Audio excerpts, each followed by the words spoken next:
Previous lecture हम लोग बात कर रहे थे अपनी लाप्लास ट्रांसफॉर्म प्रॉपर्टीज की, जहां पे अभी तक हम बहुत डिफरेंट प्रॉपर्टीज कवर चुके हैं और लास्ट लेक्चर में हम लोगों ने कवर किया था मल्टीप्लिकेशन एंड डिफरेंशिएशन या इंटीग्रेशन और डिवीजन प्रॉपर्टी।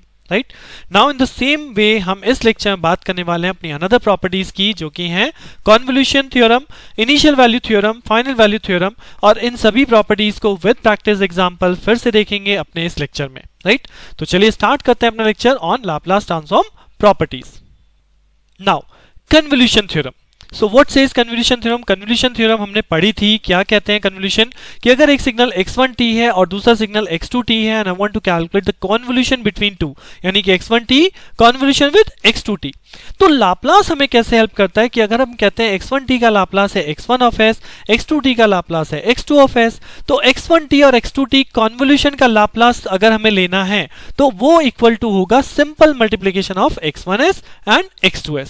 तो अगर मुझे केवल कन्वोल्यूशन कैलकुलेट करना है, यानी कि अगर मैं कैलकुलेट करना चाहता हूं x1t कन्वोल्यूशन x2t, तो इस केस में मैं कैलकुलेट कर सकता हूं Laplace inverse of x1s dot x2s, यानी कि हमारी जो कन्वोल्यूशन वाली कैलकुलेशन है, जहां पे अगर आपको याद हो कन्वोल्यूशन का मतलब फिर से इंटीग्रेशन से ही है, सो उस इंटीग्रेशन से बचने के लिए मैं यहां पे लाप्लास यूज कर सकता हूं। x1s देन x2s दोनों सिग्नल का अलग अलग लाप्लास कैलकुलेट किया, दोनों की सिंपल मल्टीप्लाई कर दी, I got the Laplace of convoluted signal.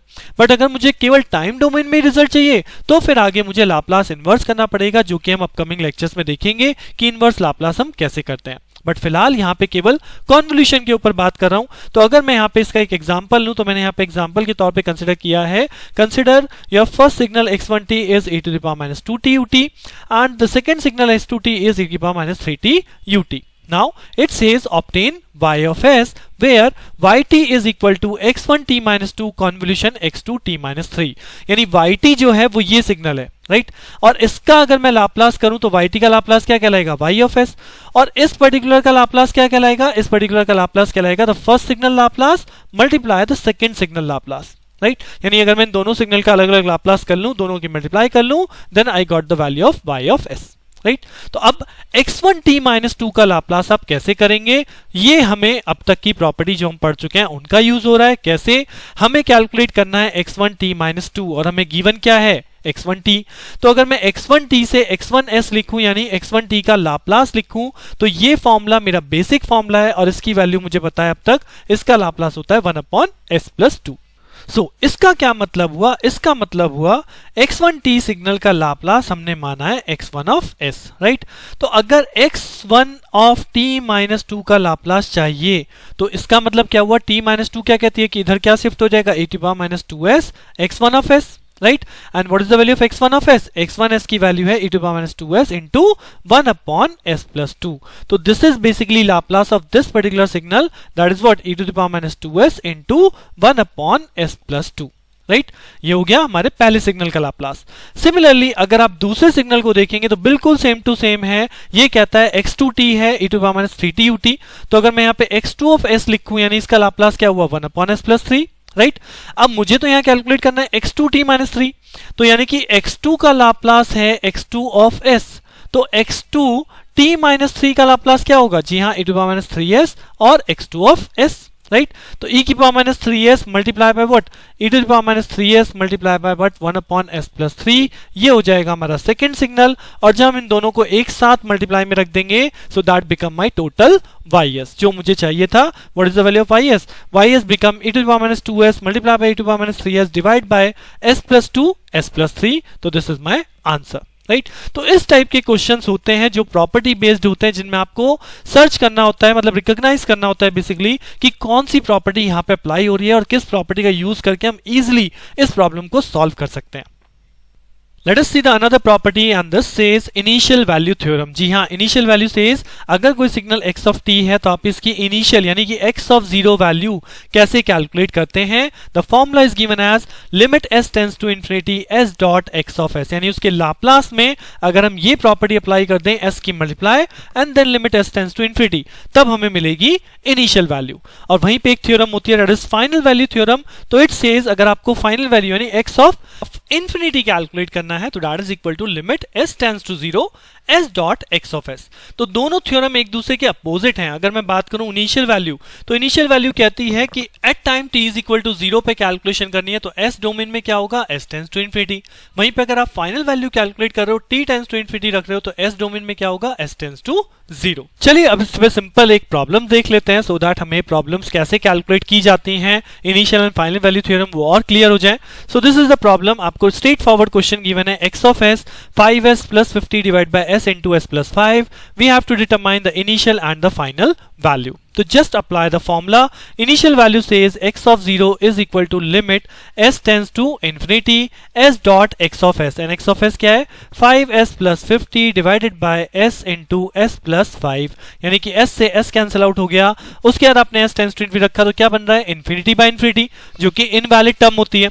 तो पहले आपको यहाँ पे से s को कॉमन करना पड़ेगा, तो यहाँ s को कॉमन करेंगे, बनेगा 5 plus 50 upon s।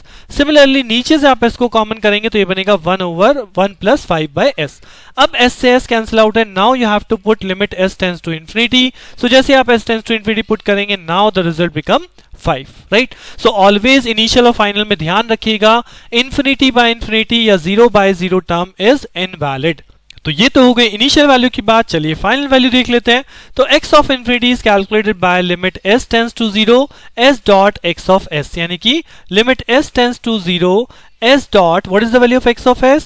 Now 5s plus 50 divided by s into s plus 5. This time s से s cancel out हो गया। अब अगर मैं s tends to 0 यहाँ पे रखता हूँ, तो s tends to 0 करने पे वैल्यू बचेगी 50 upon 5, that is equal to 10। तो this is my final value, this is my initial value। तो सिंपल सा फंडा है, फॉर्मूला याद होना चाहिए, तभी आप इस क्वेश्चन को इजिली लगा पाते हैं। और ये क्वेश्चन बहुत इंपॉर्टेंट है, initial and final value theorem बहुत बार पेपर में आ चुकी है। Now, let us consider the another example. It says x of s is equal to s plus 5 divided by s square plus 3s plus 2. इसके लिए वही same चीज, initial and final value theorem. Initial and final value, तो अगर मैं x of 0 की बात करूं, इनिशियल वैल्यू की बात करूं, तो it says limit s tends to infinity s dot s plus 5 divided by s square plus 3s plus 2, right. अब अगर आप यहाँ पे s टेंड्स टू इन्फिनिटी कर देंगे, तो इनफाइनाइट बाय इनफाइनाइट बन जाएगा, जो कि इनवैलिड होता है। तो क्या करूं रखने से पहले limit, I will take the common value. तो अगर यहाँ पे s ऑलरेडी है, एक s और आपने ऊपर से कॉमन ले लिया, हो जाएगा s स्क्वायर, और ये बन जाएगा 1 प्लस 5 बाय s। सिमिलरली नीचे से आप कॉमन लीजिए s स्क्वायर, तो यहाँ पे बनेगा 1 plus 3 by s plus 2 by s square. अब यहाँ पे limit s tends to infinity हम पुट कर सकते हैं, because s square cancel out. अब मैं s टेंड्स टू इन्फिनिटी रखूं, तो समथिंग बाय इन्फिनिटी क्या होता है, 0। तो अल्टीमेटली आपकी वैल्यू बचेगी 1, ऑल सारी वैल्यू 0 हो जाएंगी, तो वैल्यू हमारी हो गई 1, यानी initial value becomes 1। Similarly, I can calculate the final value. So x of infinity says limit s tends to 0 s dot s plus 5 divided by s square plus 3s plus 2. Right? Now simply put s tends to 0. तो मैं simply s tends to 0 put कर दूं, तो ये बनेगा 0 by 2, which is equal to 0. Right? So this is my initial and final value of this particular problem. Let us take another example. मैंने यहाँ पे लिया है x of s given है e to the power minus 2s 6s square plus s divided by s square plus 2s minus 2. इसकी भी हमें initial और final value calculate करनी है. So if I go for the initial value, then x of 0 is equal to, says limit s tends to infinity s dot e to the power minus 2s then 6 square plus s divided by s square plus 2s minus 2. Right. अब क्योंकि s tends to infinity आप रख रहे हैं, और e to the power minus infinity क्या होता है हमने पढ़ रखा है, दैट इज 0। तो 0 मल्टीप्लाई बाय समथिंग व्हाट, 0। तो आंसर क्या हो गया, डायरेक्टली स्ट्रेट फॉरवर्ड 0। और वहीं पे अगर आप फाइनल वैल्यू की बात करते हैं x ऑफ इन्फिनिटी, तो this says limit s tends to 0 s dot the function value is e to the power minus 2s 6 of s square plus s divided by s square minus plus 2s minus 2, right. तो अब अगर मैं s tends to 0 put कर दूं, तो ये हो जाएगा 0 multiply by something that is 0। लेकिन अगर आप डिवाइड में भी देखें, तो यहाँ पे भी क्या बन रहा है, माइनस ऑफ 2। तो that is 0 by divide minus 2, that means it again become 0। तो 0 बाय 0 या इन्फिनिटी बाय इन्फिनिटी टर्म नहीं बननी चाहिए। यही सबसे मेन चीज है जो इन क्वेश्चंस में चेक की जाती है initial and final value theorem के केस में, right. So with this example मैं आपको कहूंगा कि प्रॉपर्टीज आपकी लाप्लास ट्रांसफॉर्म में जितनी हैं वो हमने यहाँ पे कवर अप करी हैं। इन प्रॉपर्टीज को, इन क्वेश्चंस को अप्लाई करने के बाद जो मैंने अपने लेक्चर्स में कवर अप किए हैं, आप इन सभी प्रॉपर्टीज में अपने आप को बहुत कॉन्फिडेंस महसूस करने वाले हो। आप बहुत कॉन्फिडेंट हो जाओगे कि आप कोई भी क्वेश्चन आए, you are in the position कि आप उन क्वेश्चंस को पहचान कर सको इसमें कौन सी प्रॉपर्टी लग रही है। राइट नाउ अब इसके बाद जो हम नेक्स्ट लेक्चर में बात करने वाले हैं, हम बात करेंगे लाप्लास ट्रांसफॉर्म में ग्राफिकल फॉर्म में अगर आपको सिग्नल दिया है या पीरियोडिक सिग्नल है, नॉन पीरियोडिक सिग्नल है, तो आप किस तरह से उस लाप्लास डोमेन को कैलकुलेट करते हैं। राइट सो बने रहिए मेरे साथ, मिलते हैं नेक्स्ट लेक्चर में। Thank you.